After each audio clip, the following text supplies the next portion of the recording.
बघा मित्रांनो, काठेवाडी शेळी जी गुजरात जंगलची बोटाद मधली डिस्ट्रिक्ट आहे। गुजरातमधील बोटाद जंगल, जो जिल्हा आहे त्याच्या आजूबाजूच्या परिसरातील ही खरेदी आहे।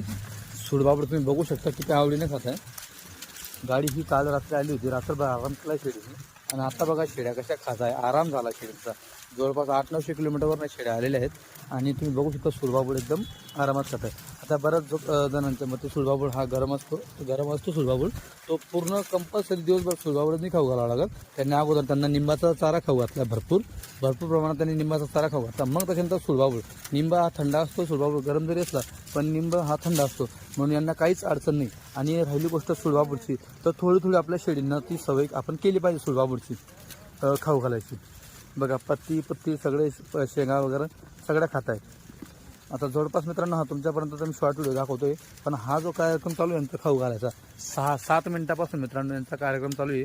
तिकडनं सुडबाबडचा संपूर्ण पाला आणताय चारा आणि त्यांना इथं खायला टाकताय बघा। आणि खायच्या बाबतीमध्ये मारहाण नाही, काही नाही, शेळींचे एकमेकांना काही मारायचं काम नाही आहे, फक्त खायचं काम आहे। मारायच्या बाबतीत खूप कमी मारणं। आणि शेळ्या तुम्ही बघू शकता, जवळ असं टोटल 66 शेळी आणि 10 पाठी, असं टोटल तुम्हाला 76चं माप इथं बघायला भेटणार आहे। आणि सगळे इथं जागेवरती तुम्हाला बघायला भेटणार आहे। कुठली शेळी कुठं नाही, नाही तर आपली नॉर्मल जी गावरान शेळी असते इकडे फिर तिकडे फिर, असं मार तिला मार असं चालू असतं। आता हे बघा लहान बच्चे, हो हे लहान बच्चे इथं फिरतं शेळीमध्ये, एकच बच्चे लहान, काही तिकडे दुसरं ते, पण यांना नाही मारणं नाही, काही विषय नाही। थोड्याफार मस्त्या केल्या तेवढ्या केल्या। हे बघा खायच्या बाबतीत, हो खायच्या बाबतीत एकदम एक नंबर शेळ्या आहेत। गणेश बाबाची यांची गाडी आलेली आहे, लगेच संपर्क साधा घ्यायचे असतील तर।